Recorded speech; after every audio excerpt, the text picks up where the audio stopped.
In 2025, the TCG scene is blowing up with no signs of stop. Pokemon is at an all-time market high, which is crazy because I thought it was going to slow down after Journey Together.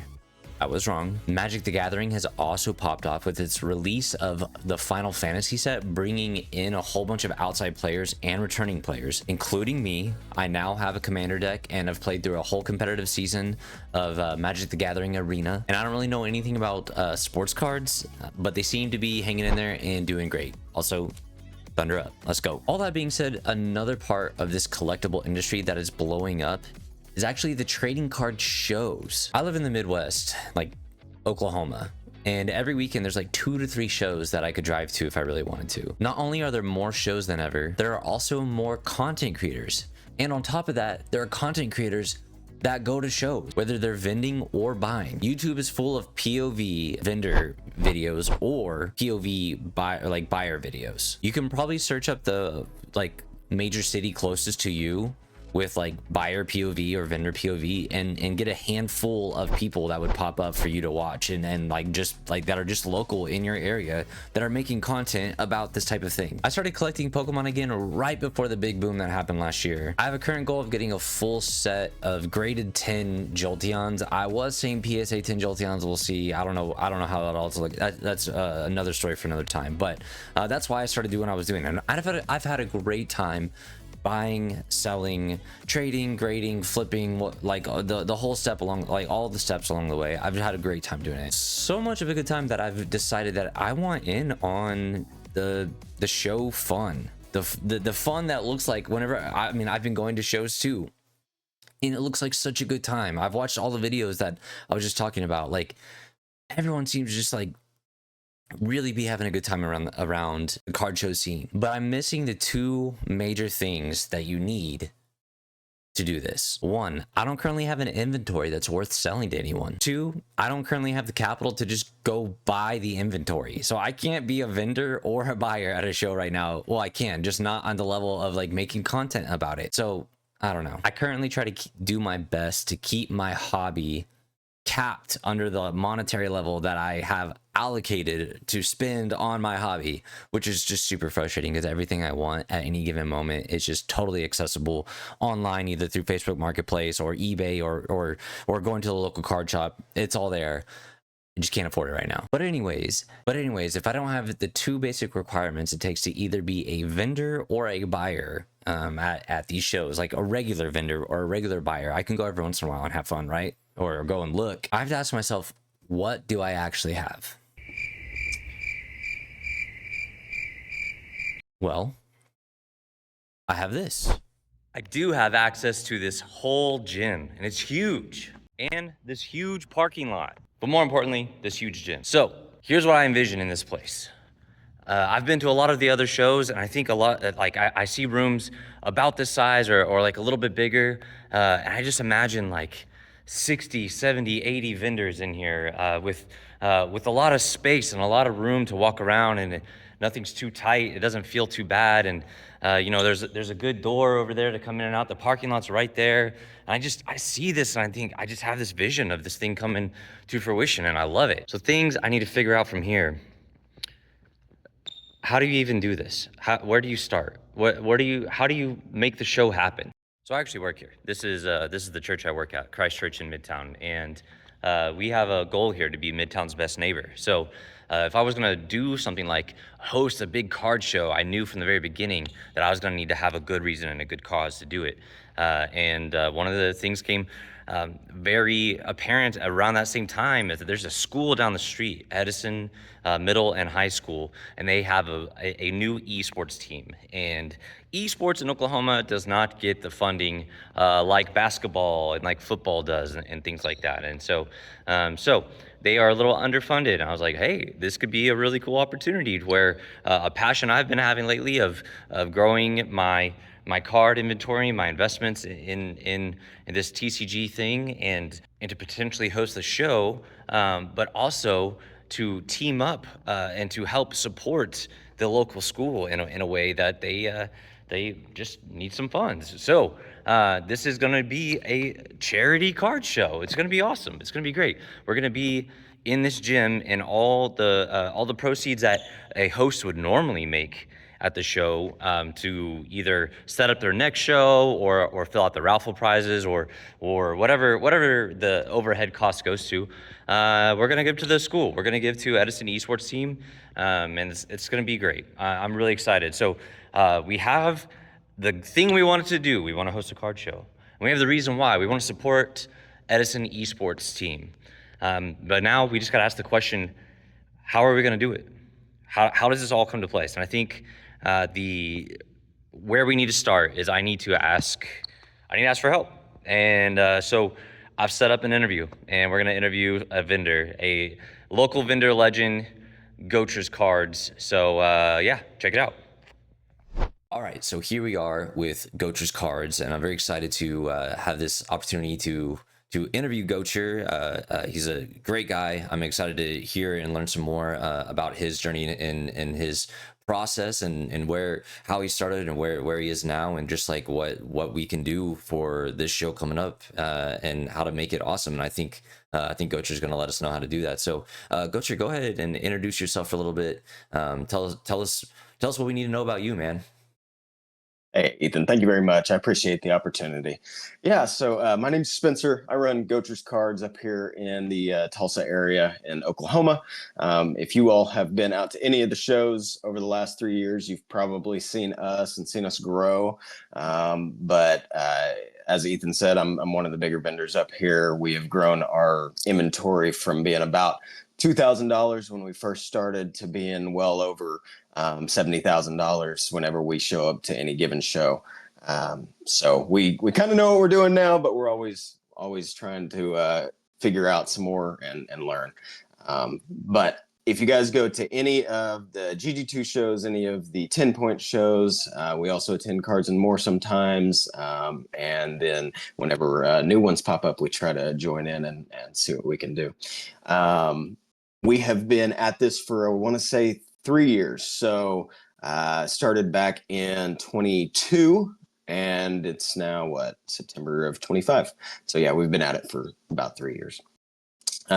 We generally really love our vintage, but I also know that you guys are really into the modern type stuff. So I do tend to keep a little bit of both.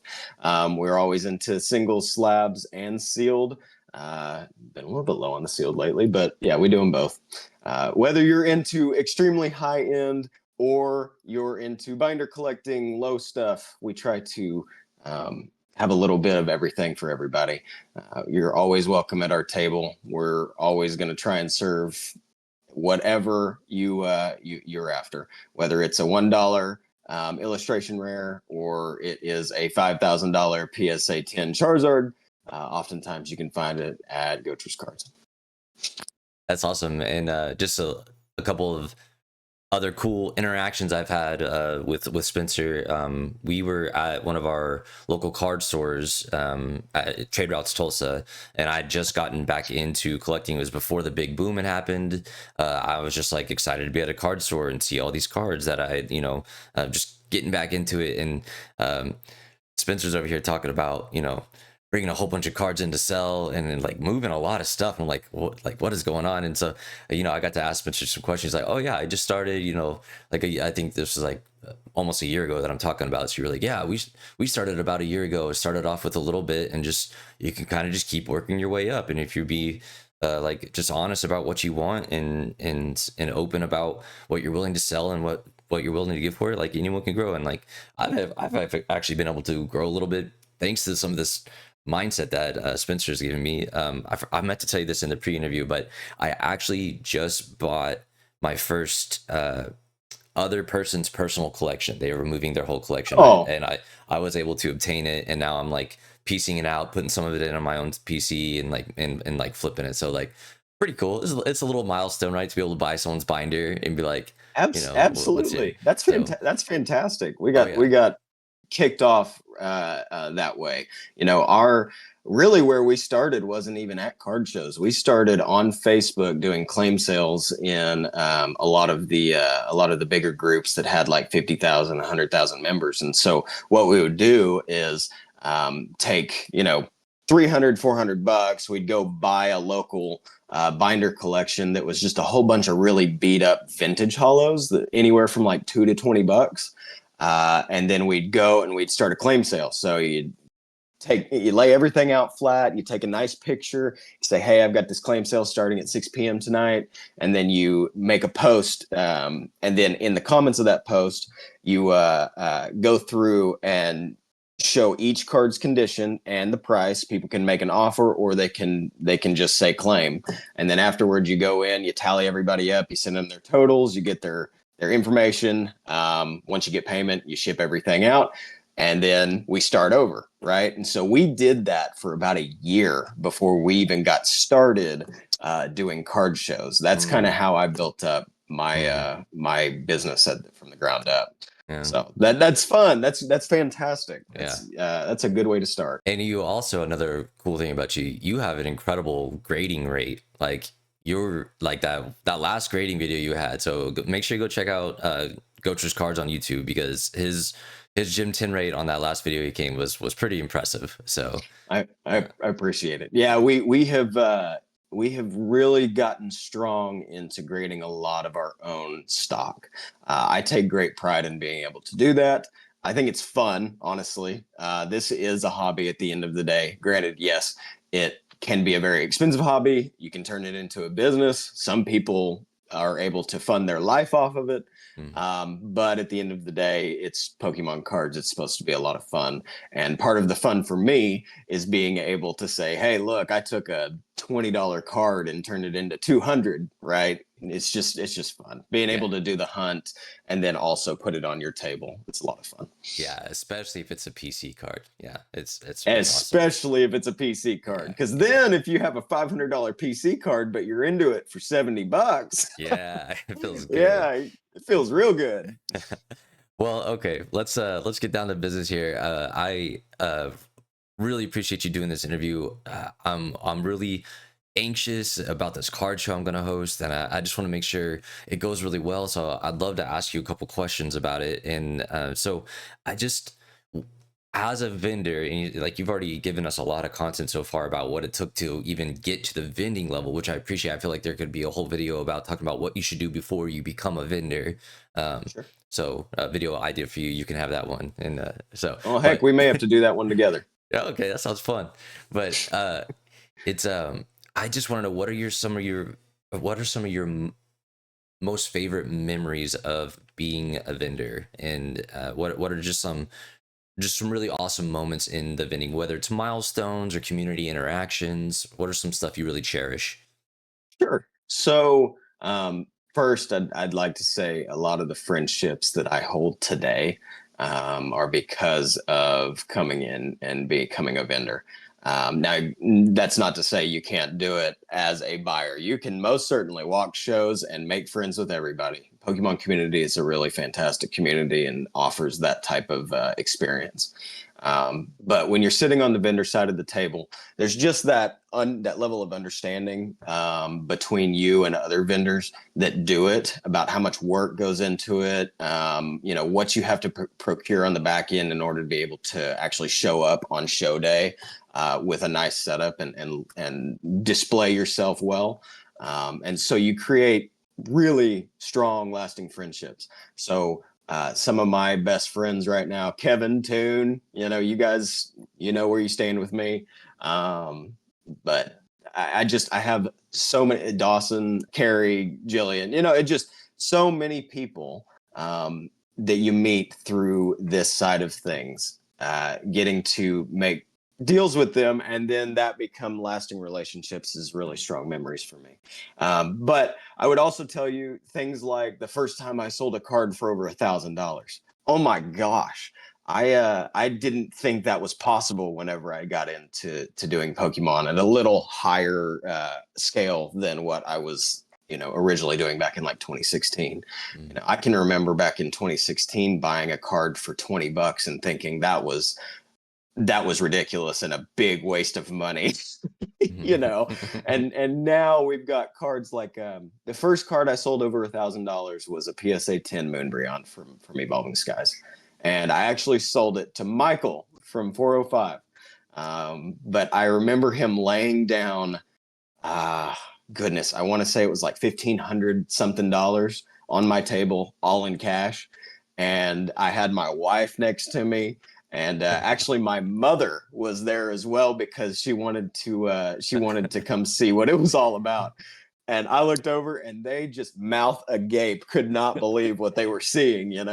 Now the funny thing is, and this is also part of that memory, what a lot of people don't understand, everybody thinks they see a big sale like that, right? And they think, oh my gosh, Goatcher's cards just made $1,500. Mm-hmm. No, what they don't know is I actually bought that card midnight the night before, over off of Cherry Street in Tulsa, from another friend, John, for 1,300. So I made a couple $100 on that deal, right? Yeah, But I yeah, didn't make no 1,500. yeah. But little things like the first time I sold a card over $1,000, making friends. Whenever we got our banner, right, I Oh, cool. took the Yeah. money out of show stock and bought us a banner and kind of stamped our logo and said, this is who we are. I want people to be able to find us much easier at shows. And so just the little things, right? Being able to be proud of those small moments. Those are very memorable for us. That's so cool. Yeah, that would be pretty incredible to have your wife and a parent there, because like it's Pokemon, so like we all like, surely people are skeptical about things, but to see the money move and just feel like, yeah, that's this is what this is right here, Very, very skeptical. And even today, I'll call my dad and be like, you won't believe what kind of move I made the last week. I picked this thing up for this and I sold it for this. And he just can't believe it. But I've been doing it for a few years at this point, and so he knows I'm not lying. Yeah, But yeah, for sure. And again, it's not necessarily the money that's the big deal. It's the wow, I can't believe that we live in a time, and a community, right, that's so healthy, that supports a hobby that everybody loves together, that people are literally willing to spend this amount of money on stuff for their personal collection. And I get to be a good middleman in that transition, right? And yeah, procuring the inventory and then moving it to that person. So yeah. I would agree. I think that's a really pivotal point of like what we're doing. Like I had a Facebook meetup last night, and for a long time, like my niche in my like collection has been like sealed promo cards. I think those are like really undervalued, and I agree I completely. and I finally met a guy last night. He was like, I will buy every sealed promo you have, like off of you. And it was like, but which was a hard part, because I was like, well, I actually like a lot of these. So Yes, I don't want to move yeah, all of yeah, them. yeah, yeah. So, but we landed on a good deal. But it was like finally like meeting someone that had that same, like, they love sealed promo cards, and to be able to be like, I have them for you. Like I imagine like vending is like a really awesome thing when you like get to hear like, what's your favorite Pokemon, and then like they're like, oh, Jigglypuff, and you're like, oh, here's a shiny Jigglypuff from, or I don't know if they're Wigglytuff or whatever, but I don't know, I think that's awesome. You do great work, and I with the great work that you do, I'm sure there's always bound to have like really awesome memories and things that come along with it, which kind of leads into my next question. I just wonder, in your experiences so far, have there been any particular standout shows that you're like, oh, I remember this show so much, and this incredible thing happened at this show? Sure. Okay, so my favorite show of all time, hands down, like getting into it, is the first show we ever did. And the reason is I went to that show with nothing except for the PSA 10 Moonbryon and then a whole bunch of vintage raw singles. That's all I had. Cool. And it was the coolest thing. And to be honest with you, I've considered having a show or two a year where that's all we do, just for memories, just for the nostalgia. It wouldn't be the most profitable show, but it's what I love doing, right? Because vintage is my thing. And so the first show, actually the first couple shows we did, was nothing but raw vintage singles. And so you'd have people come up to the table and they'd look at it and they'd say, wow, this is so much different than all the other tables in the room, right? There is nothing like this table in the rest of the room Mm, because everybody else is working with modern. Mm-hmm. And so being able to be that guy, and we were in the hallway. We were not stationed, at the front just as you enter the room. We didn't have a giant banner. We didn't have a name. Nobody knew us. I hadn't met a single friend in the Tulsa area that we now talk to today, at this point. But that show holds a very special memory for me, just because of how much fun it was. Right, it was just our introduction into it. As far as a memory where I just thought that a show really kicked it out of the park, um, GG2 here in Broken Arrow, Oklahoma, back in November of 24 was really incredible. Um, we did it was the highest grossing sales show that we had ever done up until that point. I think we've beat it now, but up until that point, it was the highest. But we have people come from Kansas, Nebraska, Louisiana, Branson, Missouri, that came up and bought cards from us and told us their story, said they had seen us, on YouTube, but had also just said that GG2 had done a fantastic job of advertising, and that's kind of how they found the place from the beginning. So that show, I want to say we did well over $15,000 in sales for that show. Wow. And to be honest with you, I was totally depleted. There was no way I could have gone to a show like the following week and done any good. But GG2 always does a really good job. It's a family friendly show. That specific show in particular, the show host came up and had told us, Spencer, you guys have been doing this show for a long time. We really appreciate it. We're going to put you in a prime spot. So that show holds a lot of memories, and I think the owners of that show, the people who put that event on, are really good people. They always do a really good job. So definitely the first show we ever did, and last year back in November, GG2, those were big ones for us. Cool, man. That's awesome, man. 15,000 in sales. That's incredible. Yeah. Yeah, I mean, the business part of me, not the interview part of me, is like curious, like, what do you do after then? You just go hit up the card shops and buy their whole top shelf, like they gotta restock. No, But no, no, I'll tell you, uh, you, I don't hit up. So the only time I hit up card shops is whenever I'm looking for inventory to grade, and I yeah, do actually hit up card shops for that for a lot.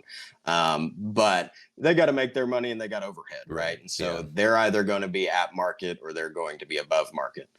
Um, but that's totally fine, because as long as a card is extremely mint and I'm pretty certain it's going to get a PSA 10, there's more than enough room to be able to buy it full market, and still still make it worth it. So usually what we do is we try to make a post, either Instagram, Facebook, say, hey, we're buying, mhm, and then we also get to scouring marketplace to see what's out there and start making some cash offers. So we can't offer full market right, because there would just be no room to make anything, but we do take pride in offering competitive rates. And after a show like that, when we've got really solid amounts of cash flow, we're ready to buy. It's like yesterday. We have some. We plan on trying to get back to it eventually, and I've got to start working on inventory. So we did two deals yesterday. One was a trade, and then one was a buyout, and these were all part of those deals.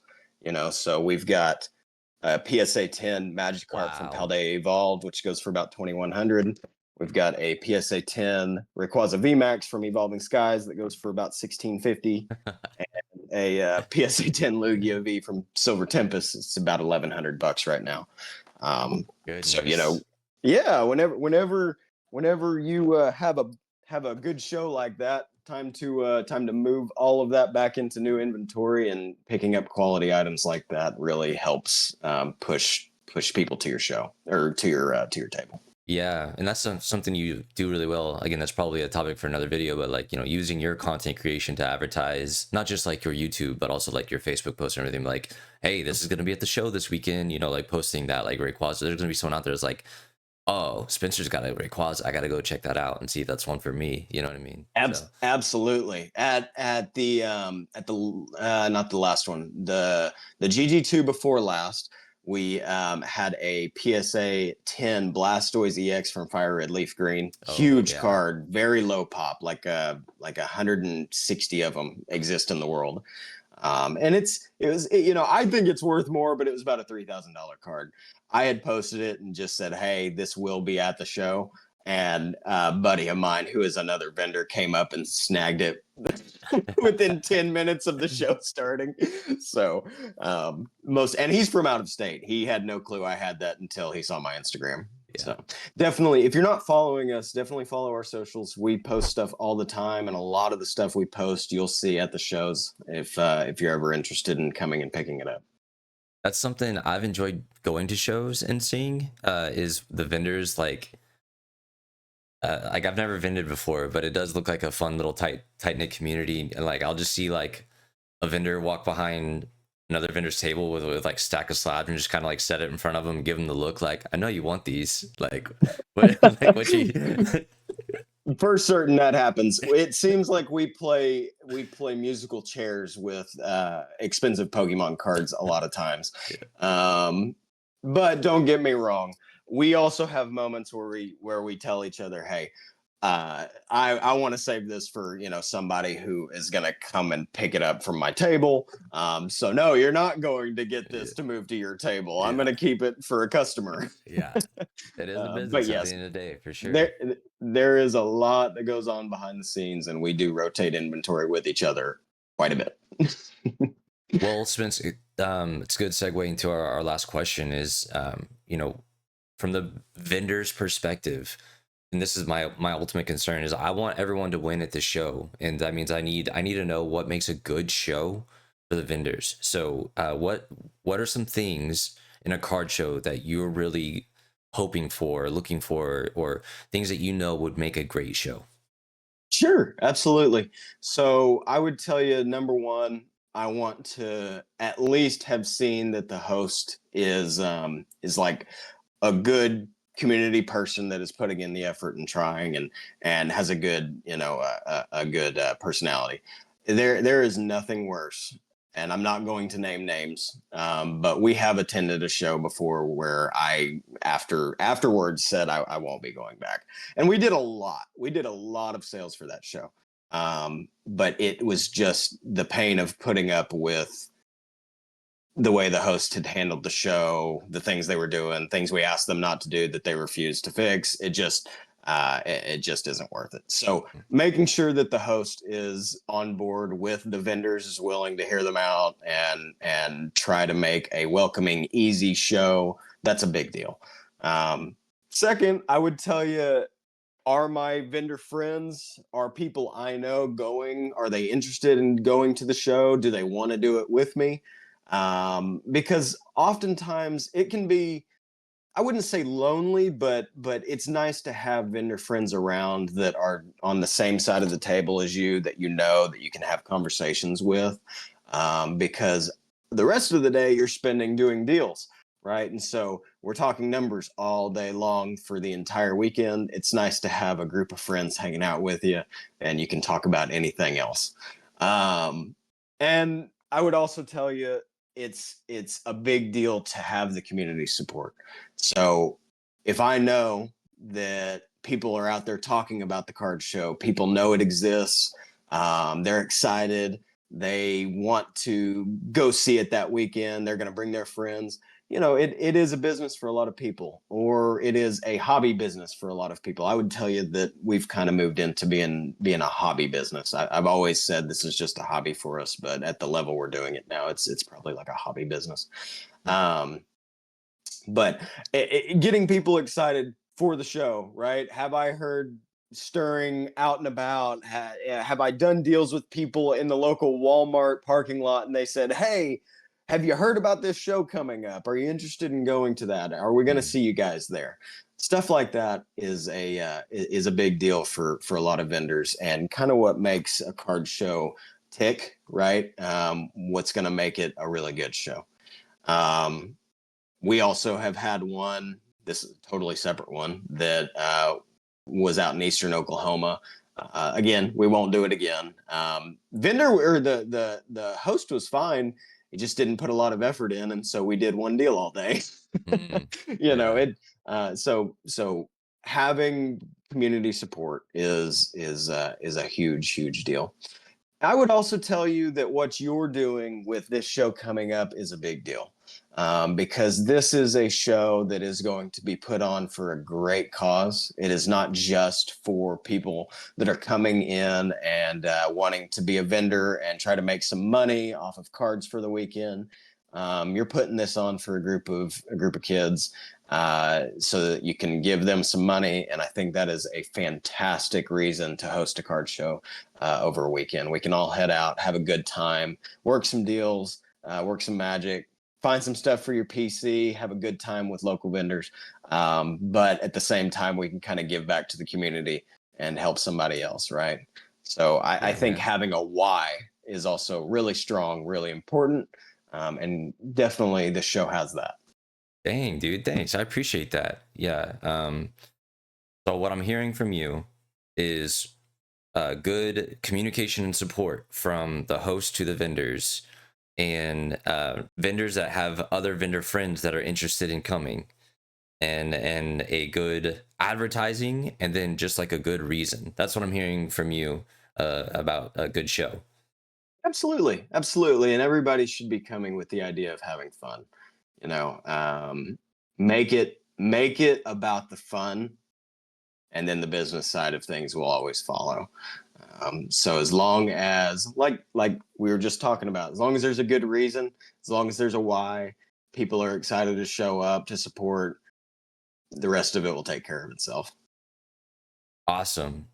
Well, Goatcher, thank you so much for this interview. This has been incredible. I have a lot to think about for the show. And yeah, so if you guys are not following Goatcher's Cards on YouTube or on Facebook or anything, please go check him out. Like you said, he's always buying, he's always wheeling and dealing. So hit him up. So, Thank you very much. I appreciate it. all Yeah, right. we are. You can find us on YouTube, Facebook, or Instagram. I will admit we have a newborn, and so because of that, I have not been as frequent of an uploader. But you can always reach out to me. I am constantly checking my private messages and try to get back to you as soon as possible. And congratulations again on you and your wife's baby. It's awesome. It's Thank incredible. you. Thank So, you. I but appreciate it. yeah. But all right. Well, that's the end of this interview. And yeah, see you around. Wonderful. Hey, Ethan, have a good one.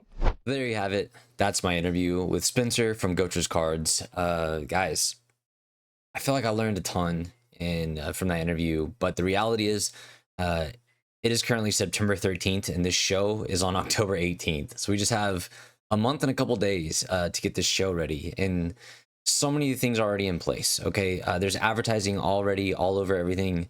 Oh, but like, let me just take a second to officially invite you to the Legendary Collection Card Show, a charity card show in Midtown Tulsa on October 18th. Okay, we're gonna do $5 admission at the door, and I know there's a lot of other card shows that do free admission. Guys, this is a charity function, and so I really want to be able to give Edison Esports team a really good chunk of change at the end of the day. So that's why we're doing admission at the door. But the good news is, everyone gets a raffle ticket at the door. The first 100 people at the door will get 2 raffle tickets, and I'm gonna try to throw a picture up of just the raffle prices I have so far. It's gonna be really great. We've got a Facebook event page coming up, and if you are looking for a card show in the fall, October 18th, come to the Legendary Collection Card Show.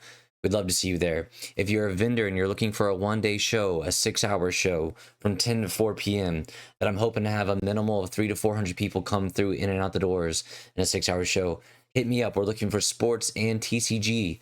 We'd love to have you vend. With all that being said, I'm just super excited to do this thing. I think it's going to be really fun. I think the day of is going to be awesome, and I'm looking forward to. I'm going to be doing a a vlog of that day. I'm gonna make a lot of content around that day in general, like the setup and interacting with everyone there at the show, the vendors, and I've got some extra raffle ticket ideas of like contributing to the video and some things like that. I think my main goal is to create an event where everybody wins. I want the people coming to the show as guests to win. I want the vendors to win. I want Edison School to win.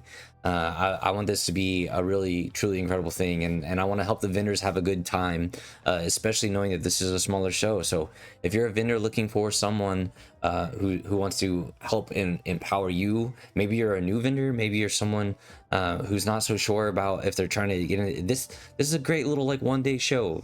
It'd be great for you, and if I really hope it goes really well, so like we can try it again next year. I think that'd be the really cool thing. But at the end of the day, like Spencer said, the goal is to just have a good day doing buying, selling, and trading in a hobby that has a lot of young and old fans. And the goal for me is to just do something legendary. All right, so I'll see you later. Bye. Come to the show. Here's the poster. Bam.